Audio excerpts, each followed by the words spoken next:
Thank you to Joseph for an introduction that was mostly true. And also thank you to the University and the Confucius Institute. It's a wonderful opportunity to come here. Usually I'm retired from academic life now, so I've got nobody to talk nonsense to. It's a bit sad, really. Is your mic on? Oh, sorry. Thank you for reminding me. Is that better? Oh, yeah. Can you hear me now? Yeah. Will I have to project my voice? Okie dokie. It's quite interesting to see the abstract this morning. I have to apologise for not bringing the hat. I'm on a 12-day trip with only a carry-on bag, so hats and carry-on, you know. If you really want, I can put on my traditional Scottish bonnet. But also this was a great surprise to me. I'd forgotten half of it. So we'll get some of that. If there's something on the abstract that interests you, then, and I don't cover it, then that's what the Q&A is for. Okay, so this is often this image is often what people think translators do, sit around all day waiting for inspiration. And it's partly true. This is actually probably related to the early 19th century copy of one of the famous Ming Dynasty poems, paintings. The painter's name escapes me, but it's rather nice. How did I come to do this? How did I come to stand here in front of you and talk with something approaching authority, or at least talk convincingly, about how it all works? That's really the story today. And on the way we'll have some sidelights into this and that. But to begin, how I became a translator. This is the winter of 1955, my first winter. I was born in Scotland in the summer, but my parents lived in Nigeria. My father spent half his working life in Nigeria. This was a shock. There is a pointy thing here, isn't there? We'll go back to where we were. Here we are. That's me in the middle and my twin brother. This was a neighbour whose name I hardly remember. My twin brother and I, he was actually the same size as me, but I was standing on piled up snow.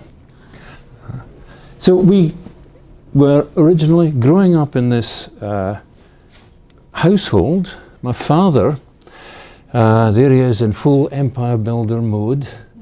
He was Irish and he was classically educated. He was bilingual in English and French. He learned Swahili in East Africa, then went during the war as a soldier, then went to Nigeria, and he spoke extremely good Hausa, passable Yoruba, and then the house language. Are we all right? I'll have to get my volume adjusted, I think. The working language of the house was, of course, West African Pidgin. And West African Pidgin is still one of the official languages of Nigeria, and I retain fragments of it. Small time, weedy go chop. In a short while, we'll go and have something to eat. So I retain fragments, but Dad used to play games with us. Pass the sugar in Swahili. Oh, you know, when we were kids. So that was the beginning. My mother, of course, that's her on the little girl there. That's my mother, taken in the 1920s. Her family was naturally Scots-speaking. I'll come to what that means in a second. But Samuel MacDiarmid Young, he was a cousin of Hugh MacDiarmid, the great modernist poet in Scotland. So the little boy is my uncle, who was a bomber pilot and didn't come back from the war. No.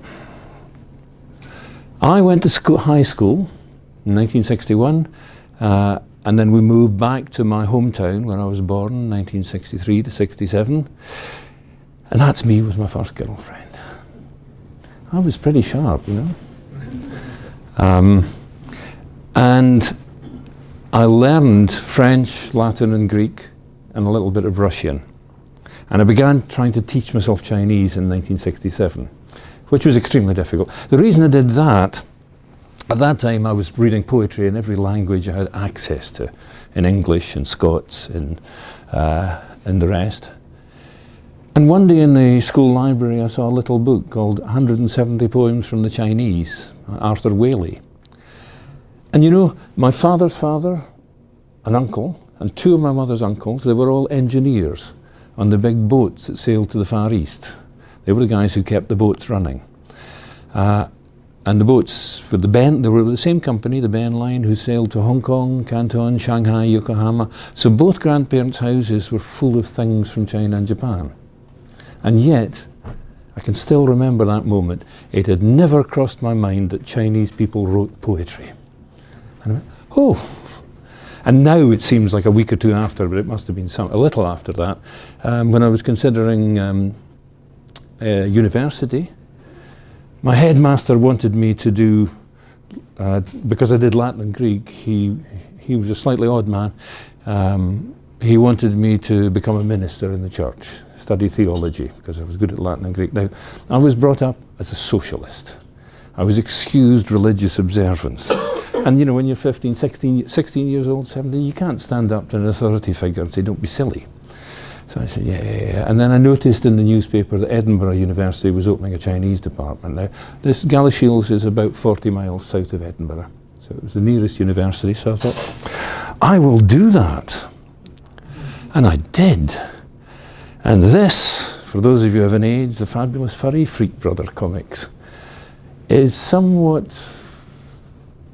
I had an impression at one point, they gave me a degree for watching Doctor Who and Star Trek and taking recreational substances. But I did actually do some work. At that time, I think Edinburgh was the best degree in Chinese in the UK because it was the traditional 4-year degree. English degrees are 3 years. You do your BA and then you do an extra year for an MA. Scotland, it's a 2+2 system.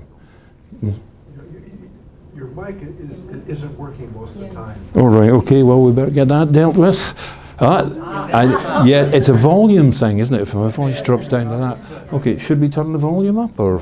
Maybe you put... No, it's okay. That's good right now. I think it's just a connection. Yeah. Why did they put this up? Well, I'll just keep talking and see if it works. Is that? No, that's not working. Push the plugs in a little deeper. Maybe so. On the other hand, I could just talk louder. How about that? Let me get it. Okay, I'll just carry on talking. So, 1971 to 1975, Cultural Revolution. Yeah. China was closed. No possibility of going there. The English universities like Oxford and Cambridge gave their students the option, which they had to pay for themselves, of spending a summer in Taiwan. We didn't have that option. I didn't have that. Although, in these days, the student grant that the government paid was, and the government paid fees. Still, undergraduates in Scotland don't pay tuition fees. So the government grant was equivalent to the average industrial wage. So we could afford books and all sorts of things. But 4 years of reading.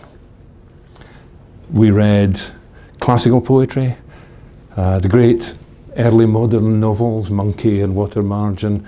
We read the philosophers. We also had to read the People's Daily and the thoughts of Chairman Mao and things like that. But what an education it was. 4 years solid. And then I graduated, took a year off to decide what happens next. Yes, MA Honours, that's what I was going to... Oh, it's gone again. You have to stand right in the middle. If I stand right in the middle, does that make the difference? Good Lord, so it does. It's feng shui, isn't it? Yeah. Right, so there's some shachi over there. Yes. I've forgotten what I was talking about, but never mind. It's all, I'll make it up as I go along. Yes, the MA Honours. In the Scottish system, if you weren't admitted to honours after your second undergraduate year, you could choose, or you were shifted into a 3-year degree, an MA Ordinary in these days. They call it a BA now. So that's why I say it's MA Honours. Now, in that period, because China was closed, I hardly met any Chinese people. The Chinese community in Edinburgh, in the restaurants and so on, spoke mostly Hakka and some Cantonese. I spoke neither, of course. So it began to feel, by my final year, it began to feel as though I was studying Klingon, you know, that there was no connection to the world. But what a world. In Steppenwolf, Hermann Hesse talks about Walking down an ordinary street, you walk past an ordinary door 100 times. One day you stop and you open it, and behind the door is a magic garden. And when I opened that door, our first year was one course in spoken Chinese and one in written Chinese, which was great because they're not the same. Second year, these became modern Chinese, and we added the classical language. So I had 3 years of classical Chinese, including early modern and all sorts. And I was just absolutely blown away. The elegance and the beauty of this old world I was reading around. Now remember, the system under which Imperial China worked, the Mandarin it, you did not get a place in government because of who you knew. Well, the first 1,000 years maybe, but after the Tang dynasty, it was by merit. Entrance by examination, promotion by merit. That's familiar to us now, because that's how modern civil service worked. But the reason that happened is in the 18th century, the East India Company, the British East India Company, was notorious for graft and corruption, and it had to be reformed. And where did they look? They looked to China. They looked to the system of educating mandarins. So our modern civil services all go back to China. That's an interesting thought, isn't it? However, I wasn't actually chased by the police, but it felt like it sometimes. And now, after that, I took a year off and I went to Durham, one of the most beautiful little towns in northern England, and a very good university, and I did my postgraduate years there. Now, these days in the arts, 75% of humanities PhDs were not finished. A gentleman didn't need a PhD. You did a couple of years, learned your library skills, learned about your subject, and off you went. Now, my subject was cosmological thinking, but I'd noticed that poetry criticism, landscape painting, landscape poetry, the critical terms were, there was an overlap with feng shui, the science of the energies of the earth. And I thought, that's interesting. So I got there. I had a first conference with my supervisor, and then next week, the following week, another conference. And then I got my diary out and said, when will we meet again?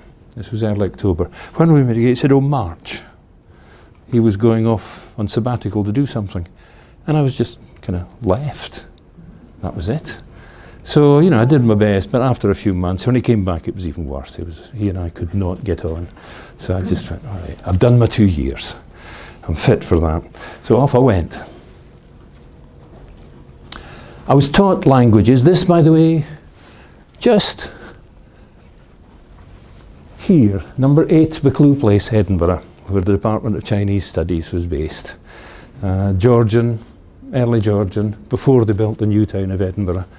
Wonderful Edinburgh grey stone and grey skies and rain. When the sun shines, it's the loveliest city in Northern Europe, but it doesn't always shine. So what did I do there? Right from the beginning, Latin and French at 11, Greek at 14, it was all grammar and translation. Knowledge about the language, grammar. Construe this verb, decline that noun, you know, conjugate this verb. And every week, translation into French, translation out of French, translation into Latin, a translation out of Latin, then into Greek and out of Greek, every week. And then later a bit of Russian, my final year. Nobody ever sat me down and said, this is how you translate. I've never sat in a translation class. So I learned as we used to do, and as people, I think there's something to be said for it. I learned by doing it. I'll come back to that in a second. Translation is many things. It's partly art. If we're talking about literary translation, it's mainly art. But if you go at the other end of the spectrum to technical translation, legal, financial, medical, and so on, it has elements of art, but much knowledge is needed. Now, I rather think the other spectrum, literary, is even more knowledge about the world is needed. There is a Spanish translator, Castellana, who said once, we don't become useful as translators until we're 25. Because we don't know our own language well enough, we don't know our second language well enough, and we don't know enough about the world. If you're translating a novel, you may find one chapter set in a factory, another chapter set in a hospital, and so on. So that means as a literary translator, you've got to know a little bit about everything. And the only way you acquire this knowledge, this is good Marxism, is through practice. Theory should come from practice. If you haven't done it, you can't theorize it. And the only way to learn to do something, because translation is a skill, first and foremost. And you don't learn a skill by reading about it. You don't learn to play the piano by reading a book about piano playing. You sit down and you do your scales until you're bored out of your mind, your scales and your practice pieces, and you do it until you internalize it, and it flows off your fingers. That's the same with translation. I don't really hold with theory for that reason.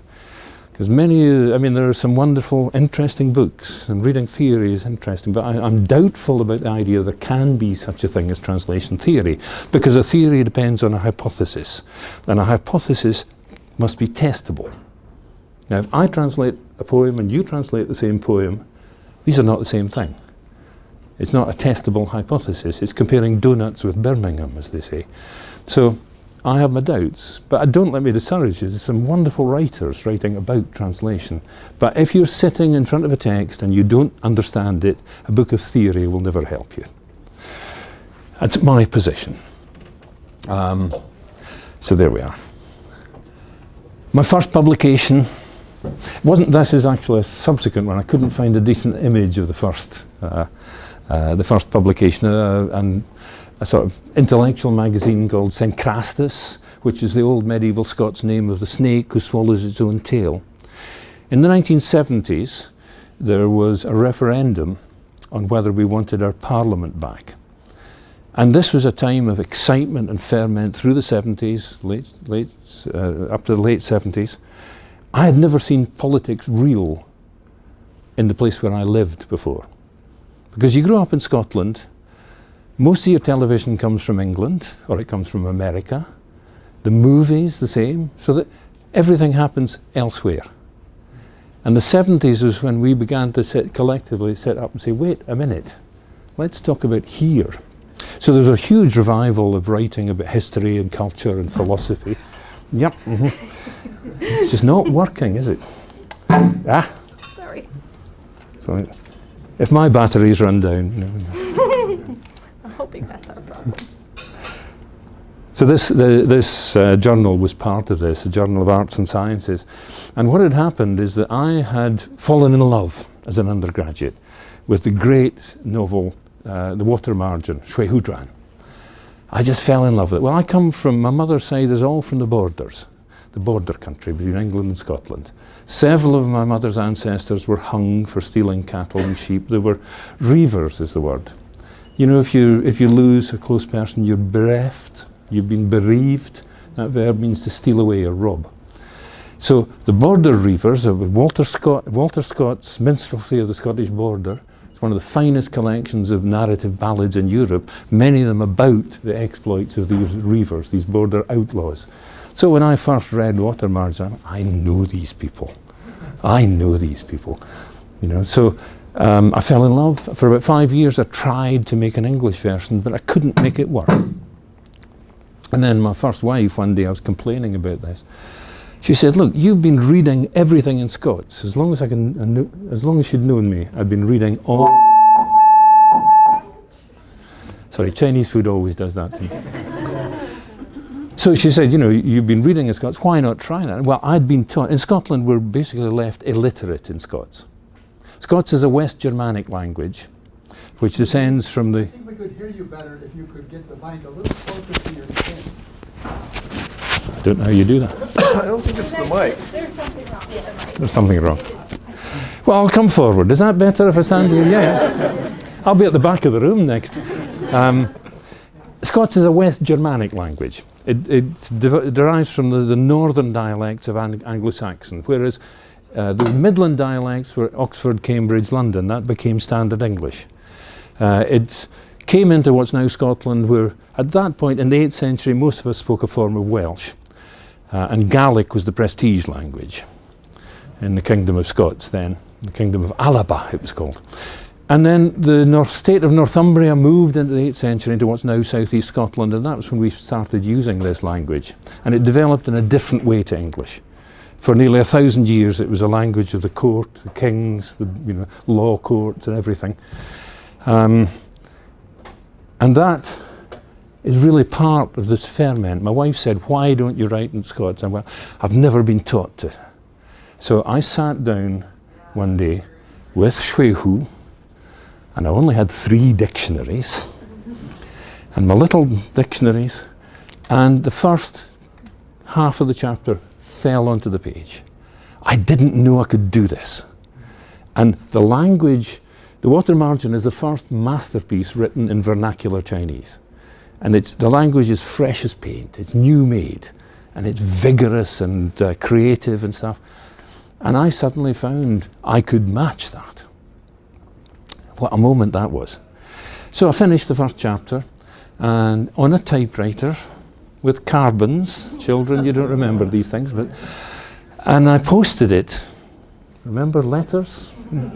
I posted it up to Edinburgh to my teachers, and one of them was so excited he ran 2 doors down Buccleuch Place to the offices of St. Classist, gave them that, and they said, right, we're going to serialise this. I thought, that's it. Wonderful. Fame, fortune, success is all going to follow. Well, I published, I think, 7 chapters, which is 10% of the shorter Jin Shang Tan version. 10% of it. And then publishers just were not interested. We don't do long books.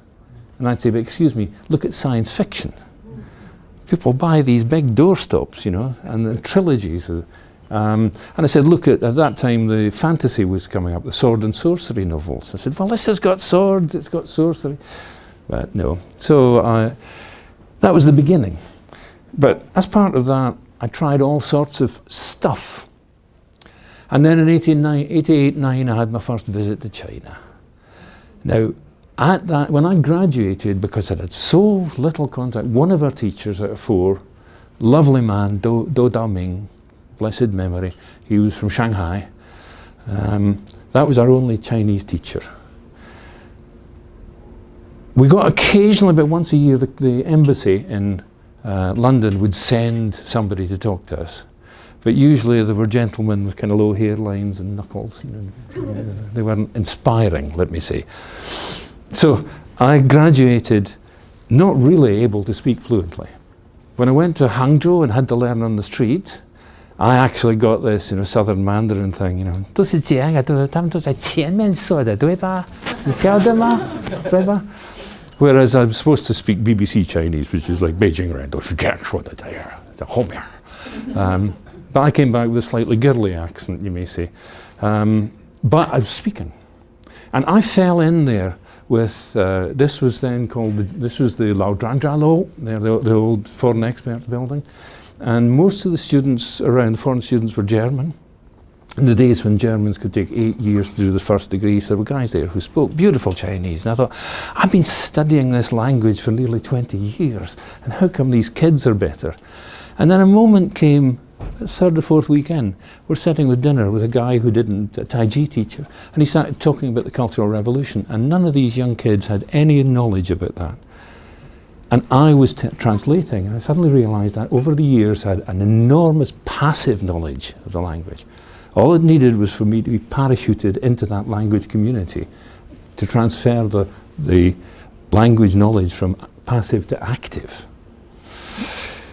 And then a couple of years later, I met and married a writer from Beijing, and she used to laugh at me because she said, it's like listening to Dickens speak. So I had to set up my game and learn to speak, modern. But that was Hangzhou and then Ningbo. I arrived in October 88, and then in the Spring Festival went down to Ningbo. I taught there. The university was only 3 years old. I taught for, I think, 3 or 4 weeks, and then Hu Yaobang died and the students went on strike, and I had nothing to do. So I began thinking about translating again. I began working on the Menglong Pai, the so-called Hermetic lyricists would be my favourite translation. They're sometimes called misty poets because the official critics said this is vague, misty, we don't know what they're talking about. And they did take that on, but quite interesting. So that was the next thing. This man, the one with the long hair, Yang Lian, one of the most influential and important contemporary poets in China. One of, he thinks the only, but he's only one. He's one of many. We have been working together for 25 years. Last week we did a little tour of Confucius institutes in Scotland for Mid-Autumn Festival, you know. Unfortunately, 2 of them dropped out, so we only did 2 places, so it was a very little tour. But having found his work in the late 80s, he and his colleagues, people like Bei Dao and Shu Qi and so on, not Shu Qi, Shu Ting, they could have filled stadiums if they'd been allowed to. But of course they weren't allowed to. And when I came back from China, I had a summer working for Amnesty International, and then I went up to Edinburgh to teach. And a mutual friend who was a publisher sent me some of Yang Lian's poems. Would I do them for an anthology? Now, I'd never translated modern literature. You know, I read some. So this was a new departure for me. It was quite interesting. And it's still going on 25 years later. The following year, I was, a couple of years later, 92, I was teaching in Durham by this point. I was in class, and there's a knock at the door, and the department secretary came in. There's an urgent phone call. Now, you know, you do not interrupt classes. Urgent, I thought somebody was dead, you know. So I'm going downstairs wondering what this is, and I pick up the phone, and there's this Beijing voice. There's deep Beijing, rich voice. He spoke no English at that time. Basically, he'd been at a conference in Germany, and a mutual friend had shown him my translations, and he'd shown them to a couple of American poets and translators, and they said, this is good. So he was changing planes on the way back to home in Australia, and he phoned me up and said, I can't talk for long. Would you like to translate my collected shorter poems? Well, what would you say? I said, yeah, why not? And that, who knows, you know, young translators, like we had a talk yesterday, you know, young beginning translators will say, how does it happen? And chance, luck, has got so much to do with it. You know, if you hadn't had time to phone me, maybe this would never have happened. So for the next 2-3 years, we hadn't met. I would send my queries, I'd have to write them out again, letters, paper, and say in Chinese, I don't understand this line, and he would write back with a paragraph explaining the line. He understands. I've worked with poets who don't understand. They just say, but look, it's obvious. Excuse me, it might be obvious to you, but not me. So this working relationship began, and we did our first book, Wu Ren Trunk, non-person singular, and that was launched at the London Poetry International.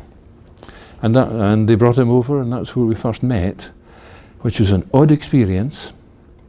Apart from the fact we had the same fountain pen and the same camera and the same notebook, which was a bit odd, you know.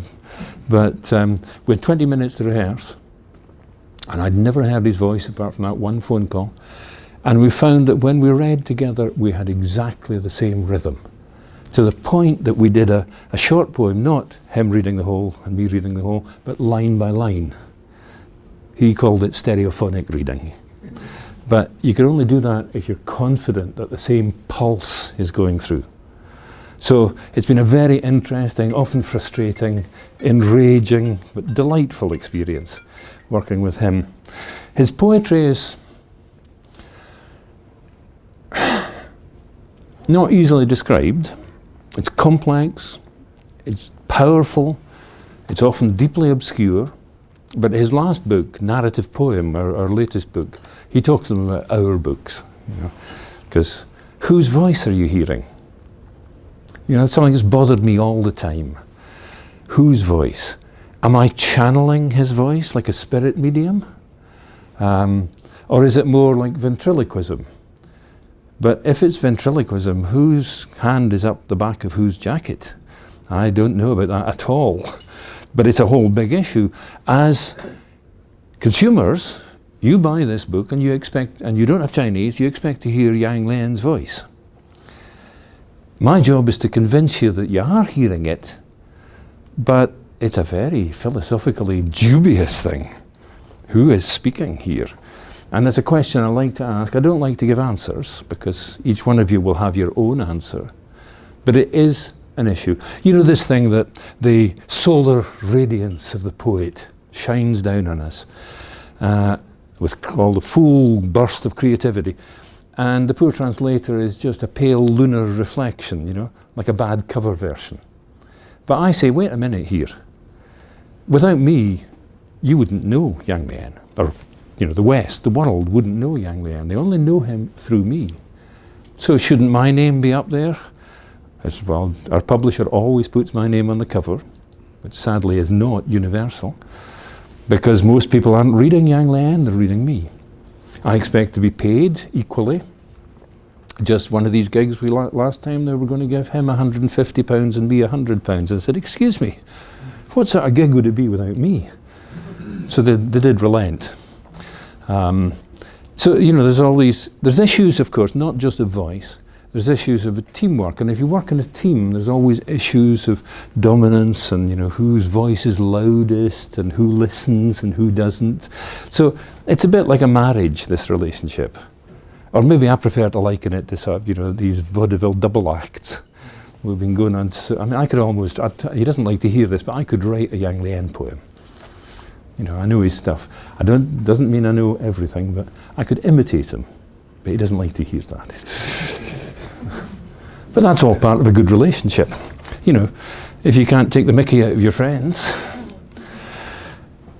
And there we are. I'll come back to the picture. There I was in my 30s. I quit studying just at the point, I left my postgraduate just at the point when Mrs. Thatcher and her pals were experimenting with the British economy. And there were no jobs. I mean, I don't mean there were no jobs for a likely young Chinese graduate. I mean, there were no jobs, full stop. So I was on and off welfare. There were, you know, like the schemes that they had in depression here. There were schemes to employ people at just above benefit level. So I went into the museum service, and I kept translating in the evenings, still hoping that one day fame and fortune. By this time, I was getting regular invitations to read in Scotland and talk about my work. And I worked in the museum service, which was a wonderful job. My boss, who had a PhD, was paid rather less than a trainee sanitary inspector, which tells you about the priorities that local museum services, or the government has with local museums. So I was doing that, I was doing copywriting, I had my own radio show twice a week, which is about local culture. And you ken it was in Braidcoats, it wasn't in the Barley at all. Did you get what I'm on about? That was Scots. So, you know, I used to get people on, you know, shepherds and dry stone dikers just to talk about their work. Just put the mic in front and say, tell me about it. And I think that's some of the most fascinating radio and TV, is just somebody who's been doing something a long time and loves it. So that was the sort of thing I did. Also, I was playing in a band. I play the whistle and the guitar, and nowadays I also play the Scottish small pipes. And we were playing October to April, the winter season. We would at least 2 or maybe 3 gigs a week, and had a very big garden as well. So I was a busy boy. But it's true, the busier you are, the more you get done. But I had to just hang on to this dream, translating, keep doing it, because there was no money in it. If you look very carefully behind this lady, you can see a pale blue shirt. That's me. I'm playing. This was a hen party, you know, before the wedding, where the ladies go out together from a town about 15 miles down the road. There's everybody from, well, I was going to say teenagers, but 18. 18 is the age of drinking, so from 18 up to grannies in there. And they were determined to have a good time. So they were starting singing, so I whipped out the whistle. And Scotland isn't the same as England. I'm not saying one is better than the other, but it's not the same. You know, Canada isn't the same as the USA. And part of what I do is reminding the world, excuse me, we're not the same. We do things our way. You know, and a thing like that, the hen party is probably universal, but I'm deeply wedded to where I come from.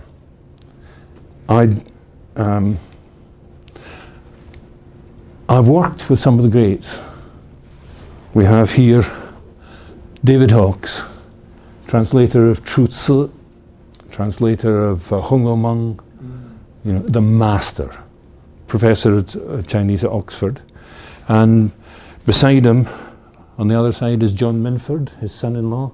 The two of them worked together on Story of the Stone, Penguin Classics, 5 volumes, the great 18th century novel. And it set the standard. It reads like an 18th century English novel. It is just astonishing. It's one of these things, you know, if you watch a soap opera, you can get hooked and you can't stop. Binging on box sets nowadays. That book was like that for me. And although I didn't want to translate that novel, I didn't want to work in English, well, later on anyway, because the first volume came out was when I was an undergraduate, but I looked at that and I thought, gee whiz. Because the versions of Shui Hudran, The Water Margin, All Men Are Brothers and so on, one of them was written by somebody who didn't appear to speak English, although their name was Jackson. Another was done by Pearl Buck, who grew up in China, and Chinese was probably her first language.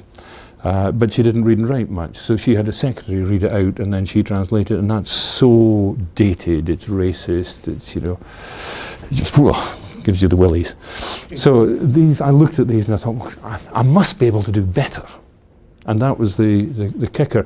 So the result of that, having published through the early 80s, was my teachers collared me and said, right, you're coming to work for us.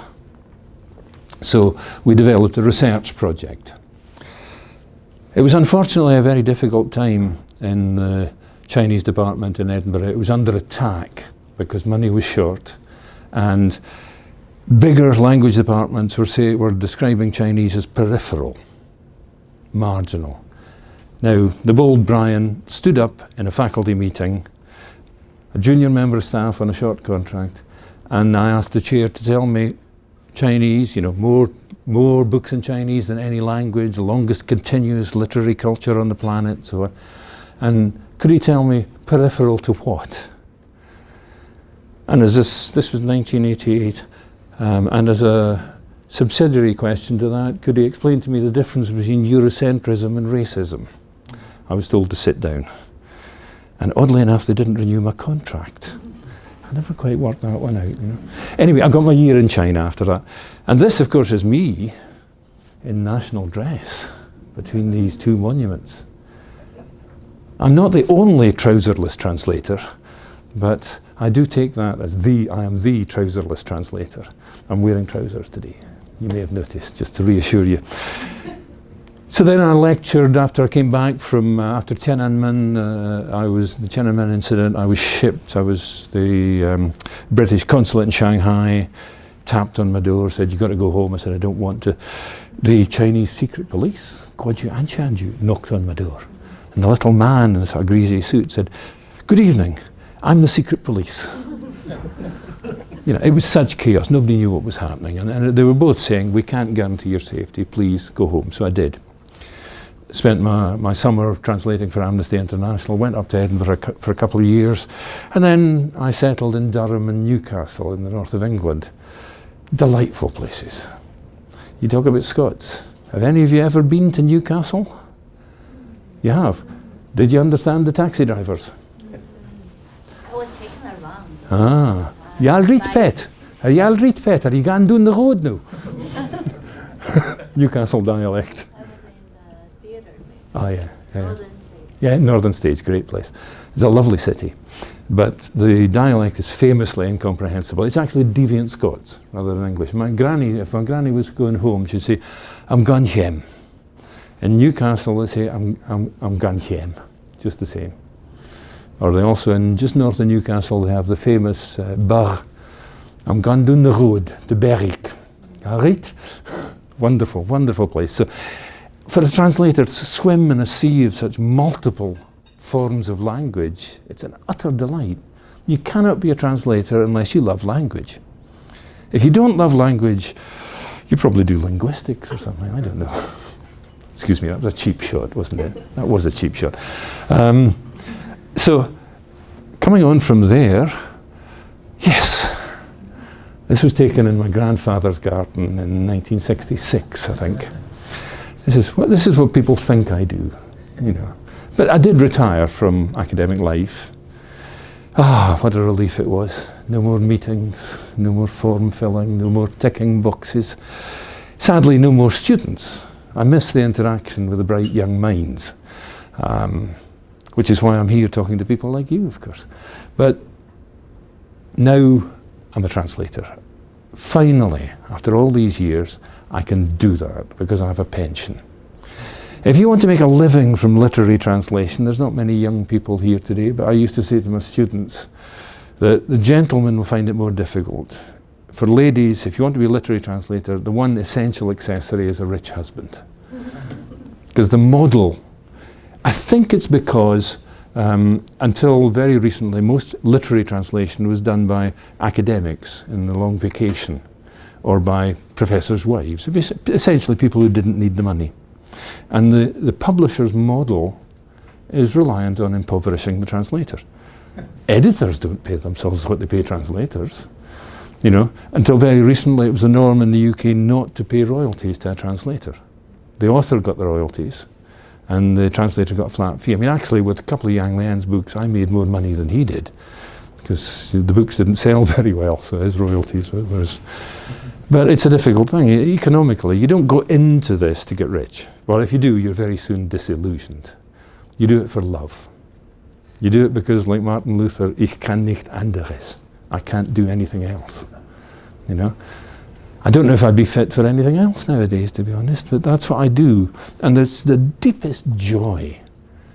You look at a text sometimes, especially a classical text, and you look at it and you go, I know all the words, but I have no idea what it means. You know? And isn't this what we do as translators? This, the waters between what's said and what's meant, that's where we swim.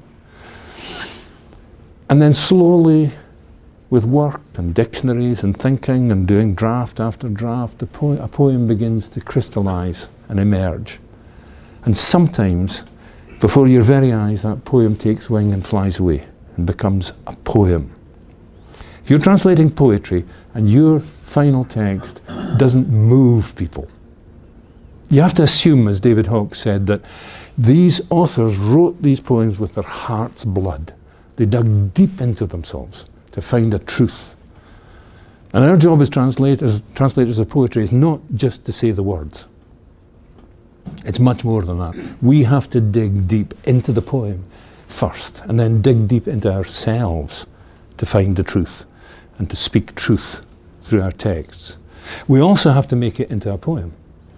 A poem is not just a collection of lines, like a recipe book or a shopping list. It has to be cohesive. There has to be a sound structure. It has to dance. It doesn't have to rhyme, but rhyme's a good thing. But you have to have a sense of cohesion. So that in a small Chinese poem, you know, the Chinese poetry, the structure is qi cheng zhuan he, you know. And musical terms, that statement, development, modulation, and resolution. And I've found myself almost unconsciously, it's not until the last revision stages you notice these things and maybe tickle them, but I'd been working on long vowels, o and a, for the first two, statement, development.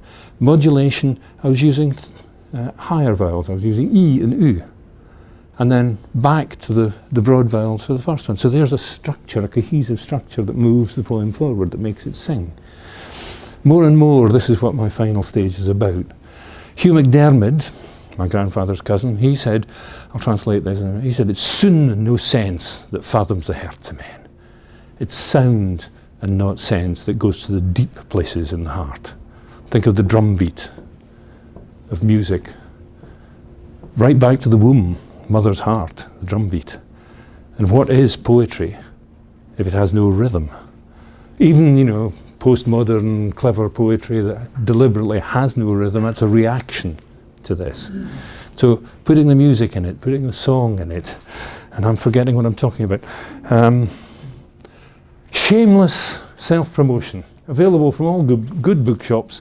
Stunning Marlene Dooley, one of Dufu's poems in there. This took a long time to be, 35 years of work. Obviously there's no money in translating it into Scots, but I did it for love. And through a series of accidents, I was asked to do it by a Hong Kong publisher, and then after 18 months, he hadn't answered an email in 6 months. I said, no, I'm going elsewhere. And I had published a couple of things with Shearsman, and I emailed him. He said, well, let me see it. And he emailed back after a while, and he said, it's beautiful. He said, but I don't think it's publishable. But let me think. 3 months later, emailed him again. He said, it's beautiful, but I don't think I can publish it. And then 3 months later, I've seen a way, he said. And this is it. So I hold it in my hand. And I have something next for you, which is a gratuitous picture of young hippies, while I read you a little something. This is my twin brother. He was a very highly respected poet in central Scotland. He only wrote in Scots, not in English. He's been dead about 6 years. That's his girlfriend behind him, who I haven't seen probably since then. This chap I haven't seen since 1966. This lass lives just 2 miles down the road from me, and I see her quite regularly. I was away from home for 25 years. Now I come home and there's old mould frat. And this is another, he was my best friend at university. Would you like to hear something in Scots? Yes, sure. Right. Would you like a translation of it? Well, sure. It's always an option. I'll do a short one first. Then it's time to get to Q&A. Otherwise I'll be overrunning, because I'm sure many of you have got places to be and things to do. And this is a little poem by Chao Ji, also known as Chao Ji Fu, a 14th century poet. He was famous as a playwright, but only 3 of his plays have survived, but hundreds of his poems. And it's the form is tight and precise, and this is cheeky. I'll give you the Chinese first. It's 继续, random thoughts, to the air 天津沙. Now, the whole poem goes, 莺莺燕燕春春，花花柳柳真真，世世风风韵韵，娇娇嫩嫩，ting ting dang dang ran ran. It's very elegant, sweet, and it breaks all the rules. In Scots, yelly yates, swallies, swally, spring, springs, floors, floor, soch, soch, true's true, and elky thing, style, style. Rhymes, rhyme, bunny's bunny, loosum's loosum, obbity, obbity, just the thing, just the thing. Now, in English, it's not as resonant. Originally, the English in this book was supposed to be just a crib for people who don't speak Scots, but the editor had me tickle them up a wee bit. Yellowhammer's yellowhammer, swallows, swallow, spring, springs, flowers, flower, willow's willow, true's true, everything, everything, style is style, rhyme is rhyme, bunny is bunny, lovable is lovable, everybody, everybody, just the thing, just the thing. And aren't we all just the thing? Now, I think it's time we did the Q&A. your questions. Questions? This is so delightful. If you're worried about what questions, the abstract that I gave, I had to ask for a copy this morning because I had no idea what I'd put on it. So there's plenty that's in there that you haven't heard. So, yes, please. I have a question. It's obvious that you love language. It's obvious you love poetry. I'm curious if you've written your own poetry. I've been accused of it, yes. I have, actually. In fact, last year I won a prize, first prize for a poem in Scots. I always wrote a little, but I always put it away. I always preferred, as a young man, I was a bit shy. You may find this hard to believe, and I preferred to hide behind another voice in translation. And as I say, my twin brother was a very highly regarded poet. It wasn't until 2-3 years after he died that suddenly I felt empowered to write. And I think all these years I'd been holding back because he was the poet in the family, you know, sibling thing. So yes, I have. Would you like to hear a short one? Well, I think I have one. It's not the poem I won a prize for is longer, so we'll, this is my reading copy, which contains all sorts of many strange and curious things. Yeah. Aye, this will do. I have a... Yeah. This is called coroner, which is a lament. And it was 7 years after my brother died that I found the voice to lament him. Sea bree and all gods snouking through the woods, ye sang oor land and oor dreams baith together. Fell slee your sangs, at yin blink no wheel ta'en. Allow me now to unstick my moo and sing your praises, brother. Galley bore ye, Lagos grew ye, Falkirk fettled ye, in Selkirk you were learned man's apportionment. Dundee was your dwelling, Fife your hame, in Rathillet the Galdry and Hazelden was where ye kent. For many soon years your voice rang abin the woods, o'er the corn o' Kilmeny and the Siller Tay. To the old unseen derk ye spak, chapping on silence, to find the soons ye sang to lift us all to the licht o' day. And now you're awa. Wi' Bran and Finn McCool you range the braes for the bull o' the Hielands and a' his douce deer, the heather your bowster, Ruch hills and derk woods for your stravagans. Sae fare ye weel, best beloved meester of the craft, maker o' micht and bricht bard o' glamoury, a siller voice, skeely songs and high engine, your monument to a leman life of musedry. Fare ye weel, best beloved brother, fare ye weel. I'll be asking questions about that now. There'll be a quiz at the end. It came out of nowhere, just popped out. Translation? No, okay. Next question. Sir, you had a question.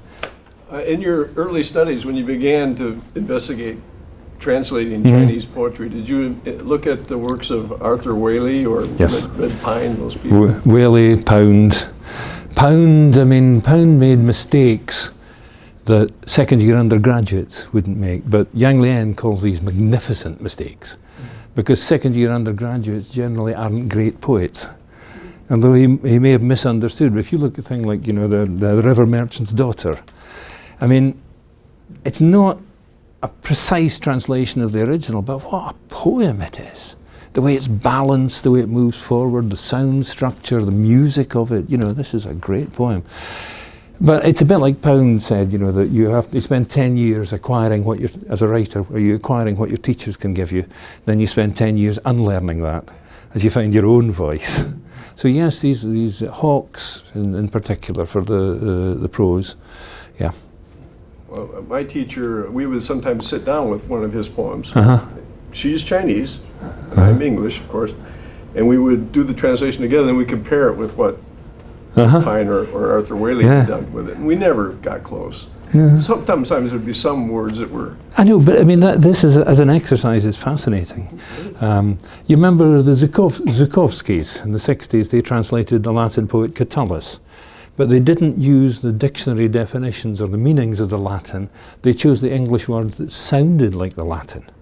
And I commend that to you, Zukowski's Catullus, because it's a bit like hearing Catullus underwater, There's this vague, strange kind of resemblance to poetry, but it's very stimulating if you're thinking about it.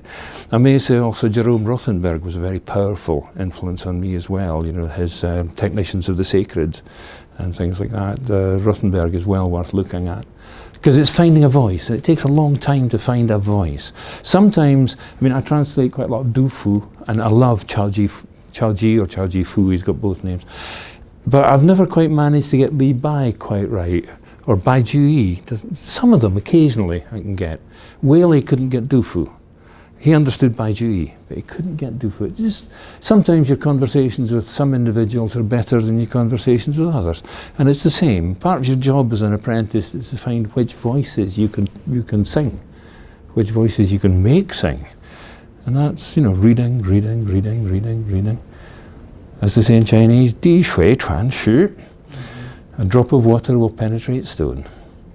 The shepherds in the valleys where I live have a much more vulgar version of that, but I'll leave it to your imagination. Next question. Yes, sir.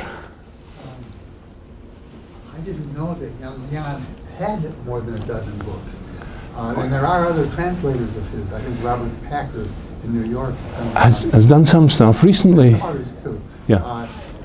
Do your publishers have any uneasiness about other existing translations in terms of the market for your own book? No, not really. It's a funny thing. I mean, most of our books now are by Blood Axe, and Blood Axe does have distribution here, but somehow or other Yang Lian has never broken into the market in the States. We don't know why. I mean, he thinks he's the only significant poet, Chinese poet outside of China. Of course, Bei Dao also thinks the same thing. These two have to be separated at conferences, you know. So that might have something to do with it. But no, I mean, recently, I mean, I said to him last week, I said 25 years is a long time, and there are things, the water margin I promised myself would be my retirement project, and I've been 9 years retired and not gone back to it, so I might be withdrawing a little. He's also very interested in what he calls poet-to-poet translation, working with a poet who doesn't know Chinese. So he's exploring all sorts of new areas. I'm happy with that, very happy with that. Some of his early translators were, I mean, Minford and Sean Golden, the very first translators in the 80s, they're brilliant. But before he found me, some of his translators were a bit less than exciting. So your own publisher didn't require you to have exclusive rights? No, which is a good thing. So, and if any of you are publishers, I know some very good translations. I can recommend some poets and books. Next question. Yes, sir. I tend to think of translation as a matter of choices. Uh-huh. There's so many things in the original, Yeah. and you're basically forced to choose between them. Yeah. There are ways to get around that a little bit, Uh-huh. such as footnotes, for Yeah. instance, or paratextual stuff Yeah. before, after. Hawks, for instance, doesn't like footnotes, Uh-huh. which means that sometimes they'll translate a pun outright, Yeah. which is absurd Uh-huh. for a reader. So, for instance, there's a servant whose name was Huoqi, which is a pun with calamity. Yeah. So he just translates it as calamity. As if somebody's going to have a servant, they're going to call, "Hey, Calamity, come over here." No way, it's not going to. Calamity Jane. But anyway, do you use any of those alternate devices, such as footnotes? Yeah. Or, Yeah, I mean, I think, you know, Hawks said footnotes on poetry is like playing tennis in chains. And the point about poetry, of course, is there's so little room. If you're in prose, you can incorporate, you know, if it says Liu Bang, well, what English reader knows that? So you can say the great warlord of the 3rd century, you know, that sort of thing. I've no compunction about doing that in prose. Footnotes only when absolutely necessary. It means sometimes you lose stuff, but then we miss the joke. That's the big translator's nightmare, isn't it? You know, there's a joke in there and we miss it. I'll never speak Chinese as well as, or read Chinese as well as a native speaker. The other hand, of course, native speakers of Chinese don't write English as well as I do. Never mind Scots. You know, so I have collaborated that way. But there's always this, often I look at a translation I published some years ago and there's a ghost of a different poem behind it with the different choices I might have made. But as Hawks said with Song of the South, he said, in the 2nd edition, he said, the young man, he said, I don't feel, the young man did these translations and I don't feel I can take responsibility for changing them, his own translations, when he was so much older. And there's something there. Every translation is provisional. Nobody gets everything right all of the time. Nobody can get, a poem is multivalent. You know, if a poem doesn't have layers of meaning, it's not a poem, it's a railway timetable, right? So, and also, if you want to say something where language doesn't go, if you want to take language where it doesn't go, you want to say the unsayable, then you can write a sonata, you can paint a picture, you can go to the beautiful language of mathematics. But poetry is an attempt to subvert language by making language say what can't be said. Is that translatable? There'll be answers on a postcard, please. It's all provisional. We keep so much up in the air. We're making choices every second, and I might make a different choice tomorrow. But poor, provisional, preterite things that we are, translators. Translators are preterite, passed over. We're not part of the elect, like creative writers, are we? You know? But we just have to do the best we can and try and make something that's beautiful, especially with poetry. We try and make something that's beautiful and moving. Because if you translate a poem that is moving in the original and it doesn't move the reader in translation, it's like a joke that isn't funny. What's the point of the exercise? And I will go to great lengths, irrespective of what translation theory or whatever, I'll go to great lengths to make something that works in English or Scots. That's my aim, to move you. Enough? Good enough? Near enough? Yes, sir. All right, okay. First Jen first. So we were chatting before about you mentioned about Coroner, the stranger. I remembered the one salient thing that about the new translation. It was the use of one word, mama, in the new translation rather than the previous version, which changed the whole kind of feeling for the main character whenever he would say mama. It kind of changed him from that cold, distant. Do you have this? On such little, tiny, seemingly insignificant points, a translation can balance on things like this. And a little shift can move the whole poem. It can wreck a poem. You can make a choice like that destroys a poem as well as makes it. We're always tightrope walking. We're balancing between what's said and what's meant. Between the desire to express what the poet's saying and try and avoid, at the same time, try and avoid saying out what we think the poet should have said. And as I said to you earlier, a question I used to give to my students is, if my translated poem is better than the original, is that a good translation? There's a question to leave you with. One more? Okay, well, gent at the back. You may have covered this already, but how would you define academic translation and literary translation, and how do you determine the difference between them? I'm tempted to take the shortcut and say, well, literary translation is readable.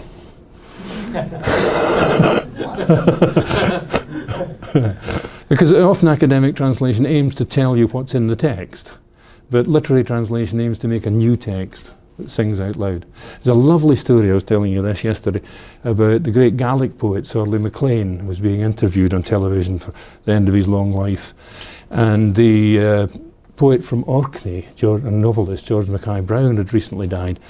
And the interviewer asked Sorley what he thought about George Mackay Brown, and he said, well, he looked at the distance up at the mountain and said, well, it's a good poem.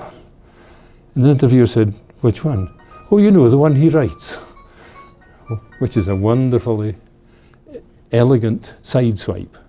And many academic translations, I'll stick only to Chinese poetry here, classical poetry I'll stick to. Many academic translations of Chinese poetry seem to be always in the same voice. It's hard work and it's difficult, but I tried to make Du Fu sound different to Chao Ji. I tried to find a special voice for the earliest poems in here from Chu Zi Jiu Ge, the Song of the South, one of the most ancient collections. And I had to make that as the same balance of intelligibility and unintelligibility as the original is for modern Chinese readers. Because many of the words are deeply obscure, so I had to dig deep into dictionaries. I commend to you www.dsl.ac.uk. DSL, the Dictionary of the Scots Lead, or the Dictionary of the Scots Language. It's free online, 2 dictionaries. The Dictionary of the Older Scottish Tongue goes up to 1700, and the Scottish National Dictionary goes from then on. Each of these dictionaries is larger than the Oxford English Dictionary, although done on the same principles. And incidentally, the first great editor of the Oxford, James Murray, he came from just down the road from where I come. He was a borderer too. So I stand in a line of transmission. David Hawkes taught my teachers, so I'm in that line of transmission. It doesn't quite answer your question, but it was an entertaining journey, wasn't it? Can I ask you a question? Now that I know that you're a musician as well as a poetic translator, can you share a little bit of what you think about the musicality and sound aspects of Chinese poetry that you have grasped in your process of translating? One thing that's untransferable, utterly. Chinese is a tonal language. I'll explain that in a second. English is not. The European languages are unusual. Most of the languages, or many of the languages of Asia, Africa, Native American languages are tonal. In the case of Chinese, modern Chinese, the words ma, ma, ma, ma are quite separate, as distinct as mad, map, mac, and so on. Classical Chinese poetry, the meter doesn't work on length, like Latin and Greek, arma virum que cano, or on stress, like English, but on pitch patterns. Level, level, oblique, oblique, level, stuff like that. Which means we do not know, in the case of a Tang Dynasty poet 1,000 years ago, we have no idea what the contours of these tones were. We don't know what it sounded like, and we never will, with the nature of things. We know the names of each tone. So there's a whole sonic variety there. Nowadays, the convention is to do as I did, and to give modern pronunciations. But sometimes if you read Tang Dynasty in Cantonese rather than Mandarin, perhaps it sounds, I mean, there are reconstructions, but the whole business between sound and sense, I commend to you a recent book by the Scottish poet Don Patterson. It's called The Poem, and it's 700 pages long, and it's everything you will ever need to know about what a poem is and how it works. He covers this subject in considerable detail. But for me, it's always the heartbeat. You know, I can feel the beat. If I can't feel the beat in my poem, then it's not finished. So the musicality of Chinese actually is somebody else's problem, really. You know, although I do try, you know, because I can't do the tonal music of it, I do try and compensate by using alliteration a lot, by using sonic effects like that, like half rhyme. Chinese rhymes very easily, English doesn't. So these classical poems are very strict rhyme schemes. But I put in slant rhymes and feminine rhymes and half rhymes and echoes and alliterations just to give it sonic depth, if you like. And also, as I said earlier, sometimes you can vary the vowels in different parts of the poem to give structure. But that's, as I say, increasingly now, my final drafts are to do with sound and not sense. Does that answer what you asked? Yeah, good More or less. Good enough. Chabador. Chabadoi. Yes, yes. Any more? Uh-huh. Yep. What percentage of the complete body of Tang Dynasty poetry has been translated? Oh, maybe 1%. We're not too sure how much was actually written, but in the 17th century, the complete Tang poems, the Emperor Kangxi put scholars who might otherwise have been dissidents supporting the previous dynasty, put them to work on collecting all the ones that were worth keeping. And I can't remember the number, but it's, I think, 40,000 or more. Yeah. Individual poems. Yeah, yeah. Actually, more than that. I think there's something like 12,000 poets, and yeah, at least that. It's, you know, it's, if you go in the library, it's a long walk from one end to the other. You know, so there's more poetry, there's more literature in Chinese than any other language on this earth. So nobody has ever read all the books, which means we'll never get tired. We'll never run out of things to do. If we get bored with one thing, there's always something else. Sir, you had a question. Yeah, can you give us an example how you work with Mr. Lian to polish that translation? Yeah. Well, he sends me the text. I work through it the best I can and make a first draft, with footnotes. Do you mean this or that? Because, you know, Chinese, well, Yang's poetry relies on ambiguity, depth of meaning, possible interpretations. At one point in Hong Kong, about 10, 12 years ago, an editor said, who was Chinese, sent back her comments on one of my translations, and she pointed at one line. She said, I could see 5 ways of reading this line. Now, there are not 5 ways of reading that line in English unless one line is going to expand to 5, and some translators do that. So I ask questions, he answers them, then I incorporate his suggestions, not all of them, because his English is still a bit, it's much better, worlds better than it was 25 years ago.